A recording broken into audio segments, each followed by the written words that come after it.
Hey YouTubers, Rob Roden here, and I am working today on a Craftsman lawn tractor. It is a mid-90s and it had a severely rusted out mower deck. So what I've done is remove the mower deck. As you can probably see, I know there's some sunlight issues, and I've done something probably very stupid, so I'm anxious to get your feedback. But here's the mower deck. I've got it up on the stands here. What I did was, this whole side of the mower deck was almost completely rusted out. So what I did was I patched it with steel tape, and then got some automotive Bondo and have applied a pretty good sized coat to this side and made sure I got a lot of the metal along with the tape, obviously. So Bondo dries pretty hard, I know from my automotive days, and I'm thinking that if I can get a year or so out of this deck, it's pretty good.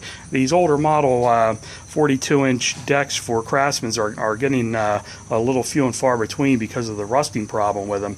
I can buy a new one for $160 from Sears, but it's just not worth it for this tractor. So at any rate, as you can see, I've got a coat of paint on it already, and what I did was I just knocked down some of the high spots with a die grinder, just to make it a little bit smoother. Obviously, I did not go for perfection on this. I basically just did it to cover the holes.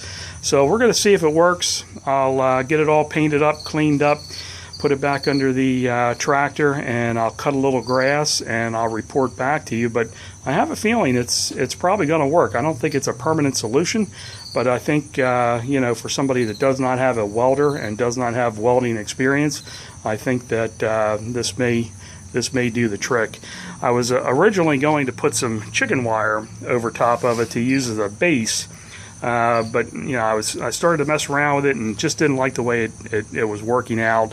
So I decided to go with the metal tape that I got at Pep Boys. It's almost like a muffler tape, and taped up all the holes really good, and then applied my Bondo straight over top of it. So I'm sure if I get a good rock underneath, it's probably, you know, more than likely it's going to crack, but let's hope that doesn't happen. So I'll be anxious to hear everyone's comments on that. I know it's a little rednecky, but we'll see if it works. Thanks for watching.